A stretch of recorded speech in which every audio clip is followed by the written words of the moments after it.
Baiklah, bismillahirrahmanirrahim. Assalamualaikum warahmatullahi wabarakatuh.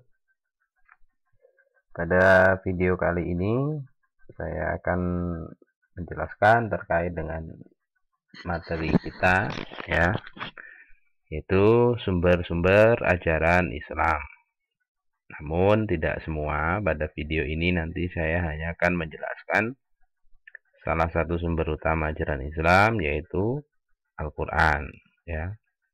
Adapun untuk dua sumber lainnya, ya, yaitu hadis, ya, dan juga ijtihad, itu akan dijelaskan dalam video tersendiri juga. Akan tetapi saya berikan sedikit pengantar begini. Nabi Muhammad SAW bersabda, "Taraktu fikum amrain, lan tadillu ma tamassaktum bihima kitabullah wa sunnata nabi." Yang kurang lebih artinya, Nabi Muhammad SAW bersabda, ya, taraktu, saya tinggalkan, ya, pada kalian atau antara kalian dua hal, ya, yang kalian tidak akan tersesat selama berpegang kepada keduanya, yaitu kitabullah atau Al-Quran dan sunnah Nabi atau juga hadis.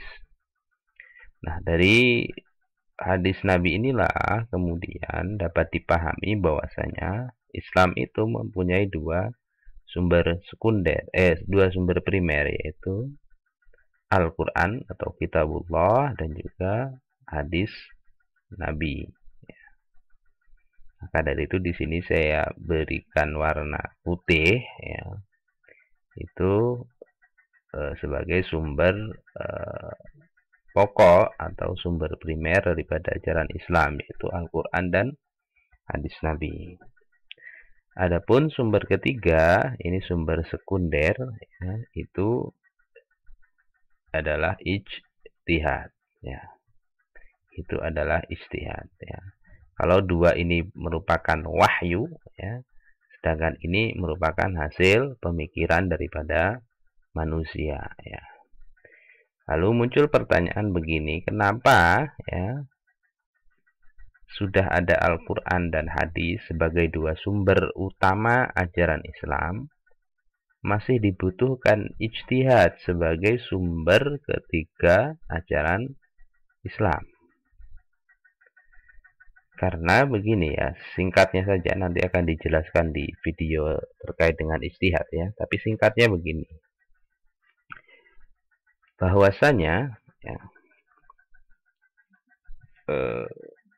seiring perkembangan zaman, ya, dan juga seiring perubahan tempat juga, ya. Jadi ketika Islam kemudian berkembang, ya, melakukan kontak dengan dunia luar, Islam juga berkembang mengikuti perkembangan zaman yang berbeda daripada masa awal turunnya Islam, ya. Muncul persoalan-persoalan yang bisa jadi persoalan tersebut tidak diterangkan secara rinci di dalam Al-Quran ataupun hadis, ya. Sehingga kemudian untuk memecahkan persoalan ini dibutuhkan yang namanya ijtihad. Namun sekali lagi terkait apa itu ijtihad dan lain sebagainya itu nanti dijelaskan di video tersendiri, ya. Di sini hanya garis besarnya saja, ya. Jadi seiring perkembangan zaman dan juga perubahan tempat dari Islam yang awal kali diturunkan, muncul persoalan-persoalan yang mungkin tidak diterangkan, ya, secara detail, ya, di dalam Al-Quran ataupun hadis, sehingga kemudian umat Islam berusaha untuk mencari pijakan-pijakan umum, ya, dari Al-Quran ataupun hadis, ya, untuk memecahkan masalah tersebut. Nah, dari sinilah kemudian upaya yang dilakukan oleh umat Islam dalam hal ini ulama-ulamanya biasa disebut dengan ijtihad. Jadi walaupun ijtihad ini adalah sumber ajaran Islam juga, walaupun sumber sekunder ya, tapi tetap berpijak kepada dua sumber pokok, yaitu Al-Quran dan juga hadis ya. Oke, itu gambaran singkatnya ya, terkait dengan sumber-sumber ajaran Islam. Dua sumber primer, Al-Quran dan hadis, dan juga satu sumber sekunder, yaitu ijtihad. Nanti ijtihad itu sendiri akan banyak macamnya ya, tapi tidak saya jelaskan di sini. Pada video ini saya hanya akan menjelaskan terkait dengan Al-Quran. Nah, Al-Quran secara etimologis ya, itu dari kata qoro'a, ya artinya qoro'a itu yang membaca ya. Sedangkan secara bahasa juga, maka Al-Quran bisa dipahami sebagai sesuatu yang dibaca. Adapun secara terminologi ya, mungkin juga sudah sangat sering kalian dengar ya. Jadi Al-Quran itu adalah firman Allah ya, yang diturunkan kepada Nabi Muhammad melalui perantara malaikat Jibril dengan bahasa Arab ya, dijamin kebenaran isinya dan menjadi hujjah serta mukjizat bagi Nabi. Kemudian juga sebagai sumber aturan dan huda atau petunjuk bagi seluruh umat manusia. Kemudian membacanya juga bernilai ibadah, terhimpun dari dalam mushaf ya, dari surat Al-Fatihah sampai surat An-Nas, kemudian diriwayatkan secara mutawatir ya. Jadi Al-Quran itu sudah dijamin keotentikannya ya. Berbeda nanti dengan hadis, karena hadis itu ada sebagian yang tidak otentik ya. Tidak otentik artinya tidak mutawatir ya. Tidak mutawatir. Kalau Al-Quran itu seluruhnya itu mutawatir, otentisitasnya itu dijamin gitu ya. Jadi asli ya. Tidak perlu ditanyakan lagi atau bahkan diragukan gitu ya. Nah, kemudian selanjutnya Al-Quran itu juga memiliki berbagai macam sebutan lain. Nah, sebutan-sebutan tersebut juga memperlihatkan fungsi dari Al-Quran itu sendiri ya. Walaupun tidak semua ya, saya sebutkan beberapa, misalkan Al-Huda ya, atau petunjuk.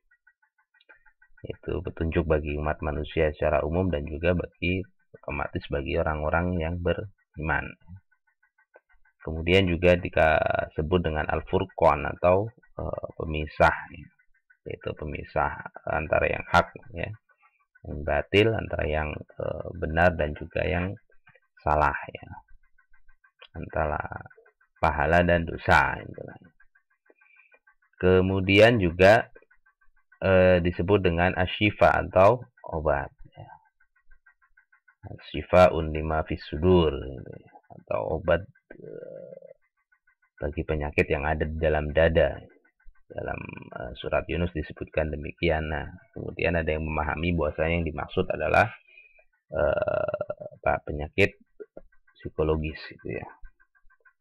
Kemudian juga ya, Al-Quran itu juga al-mau'izah ya, atau nasihat, terutama bagi orang-orang yang beriman ya, yang bertakwa. Nah, selain fungsi-fungsi tersebut ya, sebenarnya fungsi Al-Quran itu sangat banyak sekali, bahkan tidak terhitung ya. Kemudian selain itu ya, bisa jadi juga begini, setiap orang yang berinteraksi dengan Al-Quran ya, baik itu lewat membaca, mempelajari atau dan lain sebagainya lah ya, itu bisa jadi mendapatkan ya, manfaat juga yang mungkin berbeda gitu ya, antara satu orang dengan orang yang lain ya. Nah, maka saya sebutkan sekali lagi, manfaat Al-Quran itu ya, dan fungsinya itu sangat banyak sekali gitu ya, tergantung bagaimana dari orang yang berinteraksi dengan Al-Quran tersebut. Sebagai contoh begini ya, di kalangan tertentu mungkin ada yang menjadikan ayat Al-Qur'an ya itu sebagai pelindung diri dari apa namanya? Hal-hal yang gaib lah ya, sebagai jimat gitulah ya. Atau kita juga tahu bahwasanya ada juga ya ayat-ayat Al-Qur'an itu dijadikan sebagai bacaan ketika ruqyah. Ini kan juga menunjukkan bahwasanya Al-Qur'an itu mempunyai fungsi yang sangat banyak gitu ya. Dan fungsi itu secara umum bisa dirasakan oleh semua orang, tapi juga ada yang mungkin dirasakan oleh orang-orang tertentu atau kalangan tertentu, dan juga kalangan lain merasakan hal-hal yang berbeda juga gitu. Adapun untuk Al-Huda, Al-Furqan itu apa namanya ya, fungsi umum ya, fungsi umum daripada Al-Qur'an. Nah, selain fungsi umum ini, mungkin ada orang yang menjadikan Al-Qur'an punya fungsi khusus. Seperti tadi saya sebutkan, misalkan ternyata bisa dijadikan sebagai bacaan ketika ruqyah dan lain sebagainya. Oke, selanjutnya terkait dengan tafsir ya. Tafsir itu ya secara singkatnya adalah usaha atau upaya untuk memahami ayat-ayat Al-Qur'an ya. Nah, sebagai firman Allah Subhanahu wa taala ya. Al-Qur'an merupakan bahasa Tuhan ya, karena firman Allah otomatis bahasa Tuhan dan kualitasnya lebih sempurna daripada bahasa manusia. Maka dari itu ya, tidak mudah memahami Al-Qur'an secara sempurna. Bahkan tidak ada satupun manusia yang mampu memahami Al-Qur'an secara utuh dan sempurna kecuali Nabi Muhammad. Ya.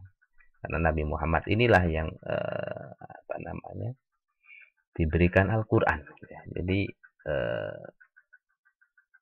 Nabilah yang bisa memahami isi Al-Qur'an secara utuh dan sempurna. Nah, pada masa Nabi Shallallahu Alaihi Wasallam masih hidup, itu tidak ada permasalahan ya terkait bagaimana memahami ayat-ayat Al-Qur'an. Karena setiap sahabat bingung gitu ya, memahami suatu ayat, maka bisa langsung bertanya kepada Nabi Muhammad ya. Jadi Nabi Muhammad ya, menjadi namanya apa, perantara ya, atau jembatan komunikasi ya antara manusia dengan Allah. Jadi firman Allah yang diwujudkan dalam Al-Qur'an itu ya, itu kemudian ketika ada pertanyaan maka kemudian langsung ditanyakan kepada Nabi ya, selaku Nabi, selaku manusia, selaku Nabi yang diberikan Al-Qur'an kepadanya. Jadi Nabi merupakan perantara atau jembatan komunikasi ya antara manusia dengan Allah. Dalam hal ini komunikasi untuk memahami apa sebenarnya maksud firman Allah dalam surat ini misalnya. Itu langsung bisa ditanyakan kepada Nabi.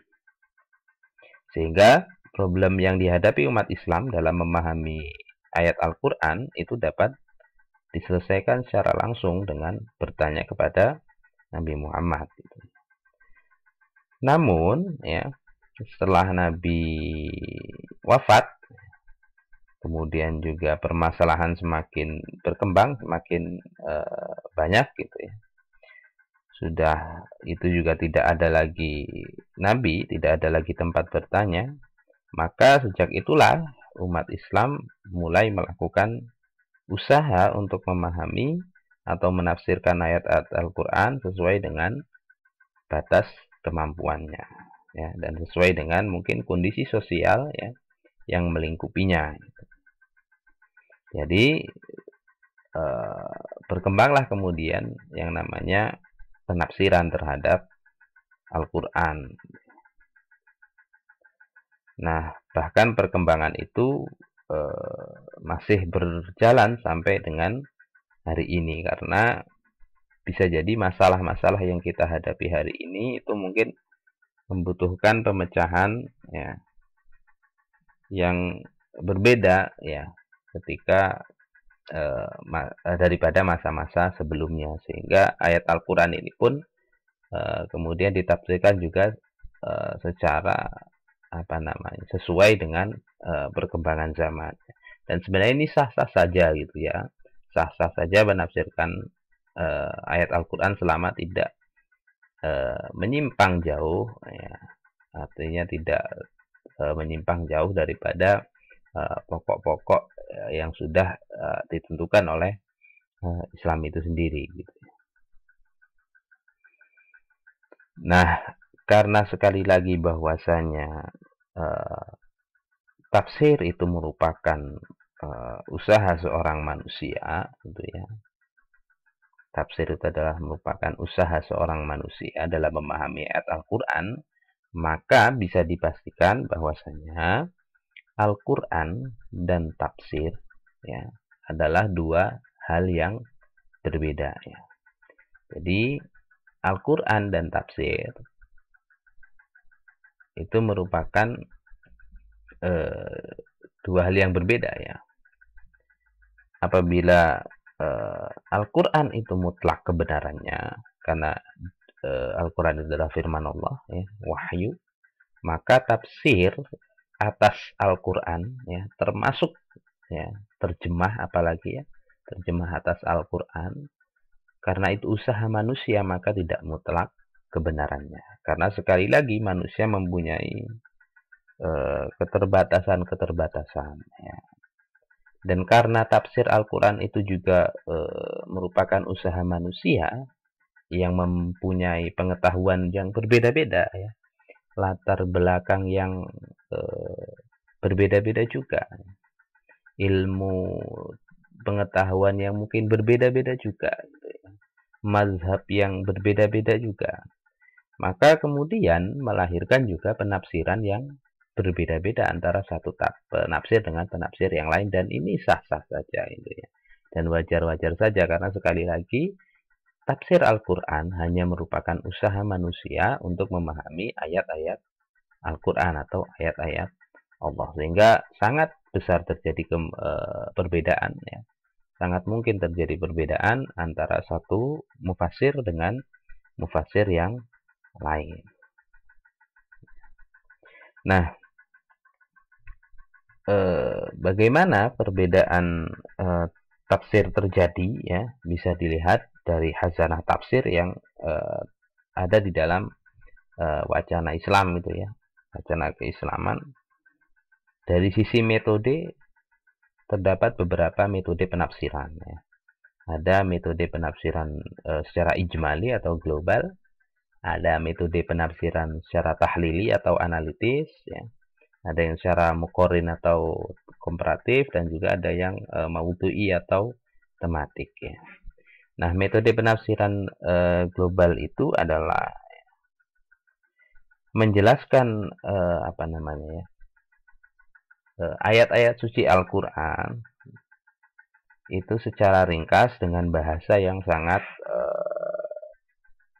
ringan ya, yang sangat mudah ya, populer ya, bahasa yang populer, ringkas, ringkas padat gitulah ya.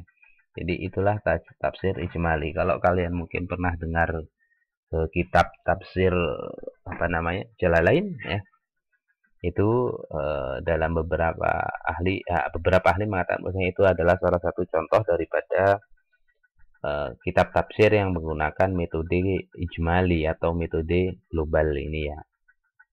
Kemudian juga ada yang menggunakan metode penafsiran tahlili atau analitis gitu ya.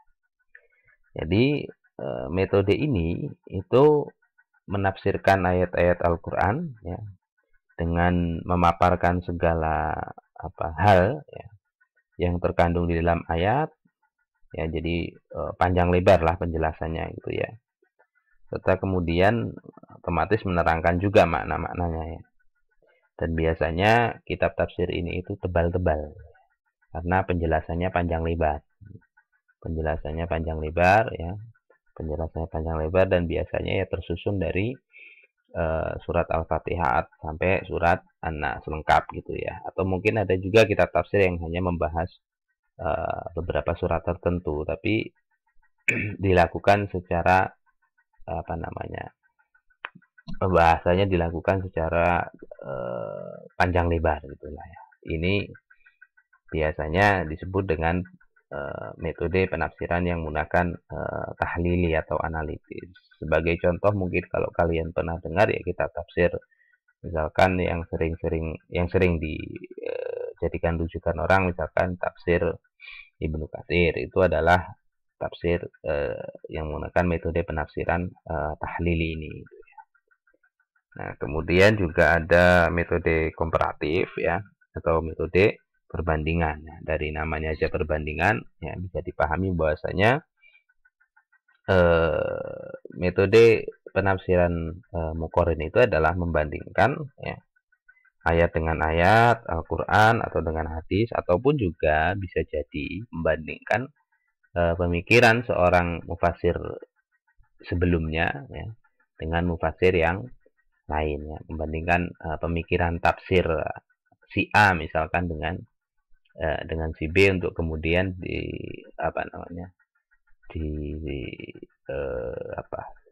diambil kesimpulan dari dua penafsiran tersebut.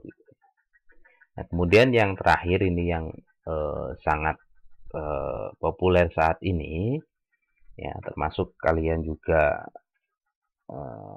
melakukannya, artinya kalian diajari juga dalam tafsir ayat ya ekonomi ya.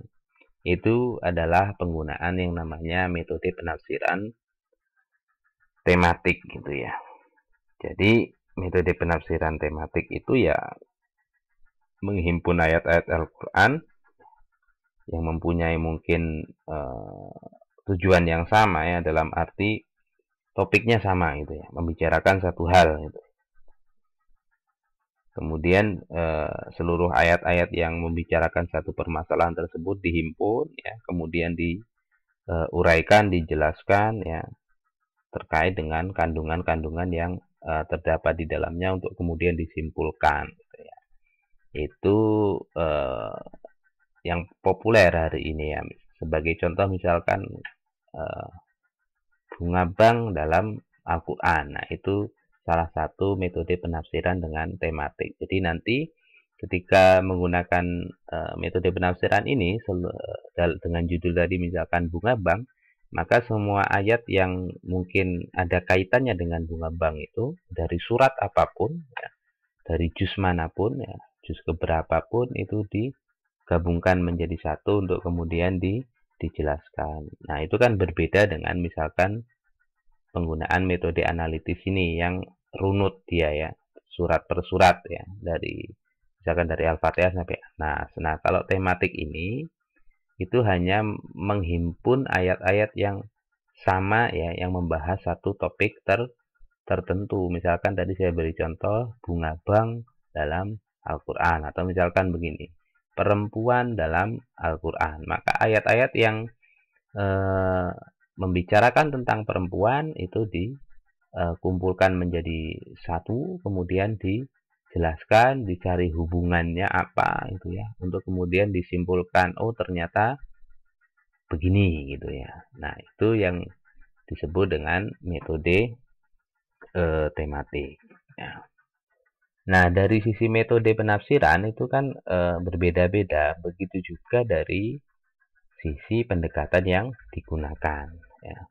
Ada yang menggunakan pendekatan tekstual dan ada yang juga menggunakan pendekatan kontekstual. Nah, pendekatan tekstual dan kontekstual ini juga terjadi dalam pemahaman terhadap hadis Nabi. Ya. Nah, pendekatan tekstual itu apa? Gitu ya. Jadi kalau secara bahasa kan tekstual itu ya berkenaan dengan teks gitu ya. Jadi ya kalau dapat dipahami secara ringkas dapat dikatakan bahwasanya pendekatan tekstual itu adalah pendekatan dalam praktek penafsiran yang lebih berorientasi kepada teks dalam dirinya. Artinya ayat-ayat Al-Quran dipahami sesuai dengan apa bunyinya teks itu sendiri. Ya, apa adanya teks itulah yang kemudian menjadi sebuah apa namanya pemahaman tanpa kemudian memperhatikan ya unsur-unsur lain di luar teks yang melingkupi yang unsur-unsur atau peristiwa-peristiwa yang terjadi, baik peristiwa kecil ataupun peristiwa besar yang terjadi pada saat teks tersebut turun. Jadi orientasinya sekali lagi lebih menekankan kepada apa bunyinya teks, yaitu yang dipahami. Gitu. Jadi itulah yang dipahami dari bunyinya teks. Sehingga kemudian cenderung ya, sifatnya itu biasanya bergerak ya dari teks kemudian ke praksis ya, dari refleksi teks ke praksis. Jadi misalkan begini, ada ayat tentang jihad gitu ya. Kemudian dipahami secara tekstual. Akan pemahaman tekstual tadi saya sebutkan kan yang lebih menekankan kepada apa adanya teks. Sehingga kemudian ketika memahami jihad ya sudah, jihad itu kemudian dipahami sebagaimana bunyinya teks. Sehingga pada hari ini pun ya, kemudian ya masih memahami jihad itu sebagai atau ayat perang lah ya, itu sebagai sesuatu yang ya harus dilakukan juga gitu ya, tanpa memperhatikan unsur-unsur yang melingkupi kenapa ayat perang ini itu turun pada masa itu gitu ya. Ada apa toh gitu ya. Itu tidak diperhatikan, sehingga kemudian yang ditekankan adalah pada apa bunyinya teks, kemudian dipahamilah seperti itu. Nah, pemahaman tekstual ini ya kemudian menghasilkan pemahaman yang terkadang cenderung kaku ya, dan tidak jarang juga akhirnya bertentangan dengan realita kehidupan masa kini.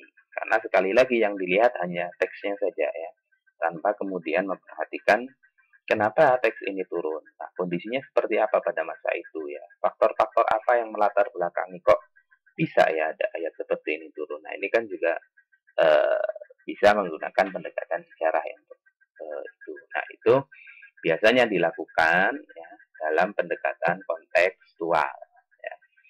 Itu pendekatan yang selain melihat teks, itu juga melihat konteks. Ya. Yaitu unsur-unsur yang ada di luar teks. Unsur-unsur yang ada di luar teks atau peristiwa-peristiwa apa yang kemudian melatari turunnya sebuah ayat. Baik itu asbabun nuzul atau konteks mikronya maupun konteks makro. Ya. Yaitu kondisi sosial masyarakat Arab saat itu seperti apa, sehingga kemudian ayat-ayat ini turun. Nah, pendekatan kontekstual itu biasanya cenderung ya bergerak dari praksis ya, kemudian baru ke refleksi teks. Jadi ketika hari ini ditemukan sesuai perkembangan zaman, kemudian ditemukan sebuah peristiwa ya, atau sebuah realita yang mungkin kemudian kok tidak sesuai dengan bunyi teksnya, akhirnya dipahami kemudian secara kontekstual. Jadi kontekstual itu ya pendekatan yang selain melihat teks juga melihat konteks atau unsur-unsur yang melatari turunnya suatu ayat. Sebagai contoh begini, memahami ayat-ayat tentang perang misalkan. Kalau kita pahami hanya secara tekstual saja, mungkin ya pemahaman kita akan bisa jadi gitu ya, mengakibatkan pemahaman kita akan kaku dan keras gitu ya. Karena kita hanya memahami dari bunyinya teks saja. Adapun kalau kita memahaminya dengan melihat konteks yang terjadi, bisa jadi sebaliknya gitu ya. Ayat-ayat tentang perang bisa jadi pesan utamanya ya. Pesan utamanya itu justru bukan tentang perang, malah sebaliknya tentang kedamaian. Dengan melihat misalkan, oh ternyata ayat perang itu turun dalam kondisi seperti ini loh. Sebelumnya ada peristiwa seperti ini loh. Sehingga kemudian ya, ditemukan sebuah prinsip umum. Oh ternyata ayat tentang perang ini fokusnya sejatinya itu bukan tentang masalah perang. Justru ini tentang masalah menyebarkan kedamaian untuk tidak saling mengganggu antara satu pihak dengan pihak yang lain. Nah, itu kalau kemudian kita melihat ya, unsur-unsur atau konteks yang melatar belakangi turunnya sebuah ayat, baik itu konteks mikro ataupun konteks makro gitu ya. Nah, kedua pendekatan ini sebenarnya juga tidak ada yang salah ya, bisa dia digunakan, cuma hanya begini. Terkadang ada memang ayat-ayat yang bisa dipahami hanya menggunakan pendekatan tekstual saja. Ayat-ayat tentang ibadah lah misalnya, itu tidak usah perlu untuk ditafsirkan secara kontekstual gitu ya. Jadi haji di Mekah gitu ya, itu tidak usah di tafsirkan secara kontekstual. Haji karena hari ini ibaratnya Mekah itu haji susah gitu, maka bisa dirubah, itu tidak perlu gitu ya. Tapi ayat-ayat tentang misalkan jihad, perang ya, kemudian beberapa ayat tentang yang terkait dengan masalah-masalah kemanusiaan, itu justru harusnya dipahami secara kontekstual, sehingga kemudian nilai-nilai universal daripada Al-Quran itu akan selalu sesuai dengan perkembangan zaman dan waktu, tetap soleh likulli zaman wa makan. Itu beberapa hal ya terkait dengan pendekatan tekstual dan kontekstual. Tapi sekali lagi, baik pendekatan tekstual ataupun kontekstual sebenarnya ya tidak ada yang salah gitu ya. Tapi